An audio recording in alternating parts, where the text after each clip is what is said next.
আসসালামু আলাইকুম প্রিয় দর্শক মণ্ডলী, এগুলো হচ্ছে বাড়ি এক লতিরাজ কচু। বাড়ি এক লতিরাজ কচুতে দেখেন লতি বের হয়েছে কতকটা, কত বড় বড়, 1.5 হাত 2 হাত করে লতি। 1 বিঘা জমি অর্থাৎ লতিরাজ কচু যদি চাষাবাদ করেন তাহলে প্রতি সপ্তাহে দেখা যাবে 5 মণ 6 মণ করে লতি উৎপাদন করতে পারবেন।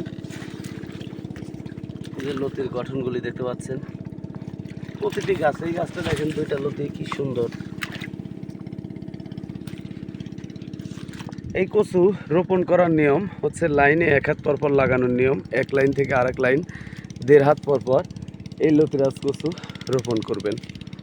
আর কচুতে আপনারা মূলত ইউরিয়া, ডিএপি এবং দস্তা, এই 3টা দানা অবশ্যই ব্যবহার করবেন, অর্থাৎ 62 জাতীয়, ফোরাডান জাতীয় যে দানা বীজ ব্যবহার করবেন, তাহলে কচুতে দেখা যাবে পচন লাগবে না। তে আপনারা লতিরাজ কচু বাড়ি এক যদি চাষাবাদ করতে চান তাহলে আমাদের সাথে যোগাযোগ করতে পারেন। আমরা বাংলাদেশের প্রতিটি জেলায় এই লতিরাজ কচুর চারা সেল দিয়ে থাকি। তো প্রিয় দর্শক মণ্ডলী, আপনারা চাষাবাদ করতে চাইলে অবশ্যই আমাদের সাথে যোগাযোগ করতে পারেন। আমরা নিয়মিত বাংলাদেশের প্রতিটি জেলায় এই লতিরাজ কচুর চারা সেল দিয়ে থাকি 2 টাকা পিস হিসেবে।